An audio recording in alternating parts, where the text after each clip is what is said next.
This is how the fields of Donbass look like today. Among the wheat, there are the shell fragments. They are scattered around. It is dangerous for the workers to go into the field.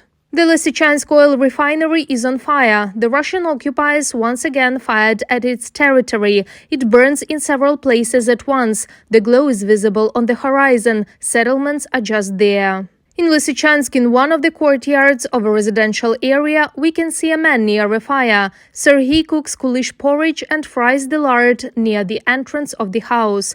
For more than 2 months, there has been no gas, water and electricity supply in the city, so it is impossible to cook in any other way. Here we cook. At home we have a gas cylinder, only for coffee. There is a small bottle. The city is shelled even now? All around the city. We already get used to it. Can you get used to such realities? Well, for 3 months everything is possible. Children and grandchildren left the city, and we stayed.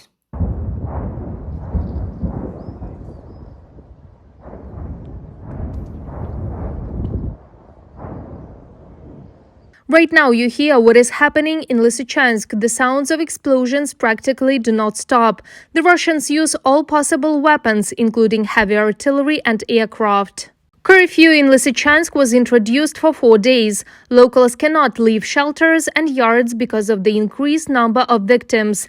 People moved around the city in search of water or food and came under fire. Today, rescuers do not deliver technical water to the districts of the city. Nevertheless, restrictions do not stop everyone. Alexander came to the fire station in the hope to take some water, but the 8-ton car was empty. There is also a small stream not far from here, but it is difficult for me to reach that place. That's why you come here. Here is the technical water. We boil it and then we cook, wash, bath.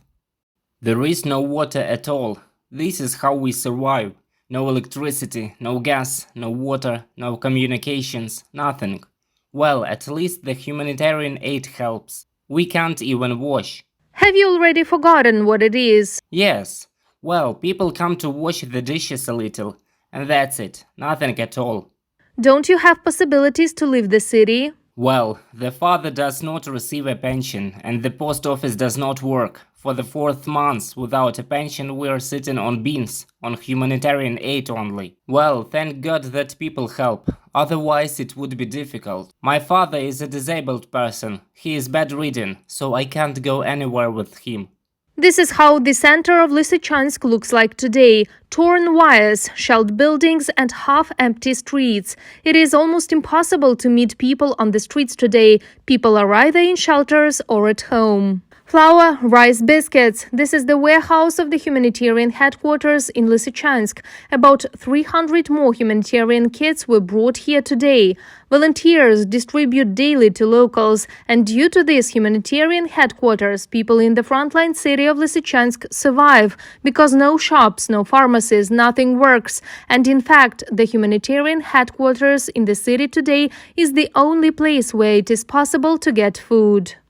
This is the only place that continues to work. We have about 1,000 people who need help. We try to help everyone. A lot of people remain in the city. Among them there are a lot of old people. There are children left, and we try to help everyone.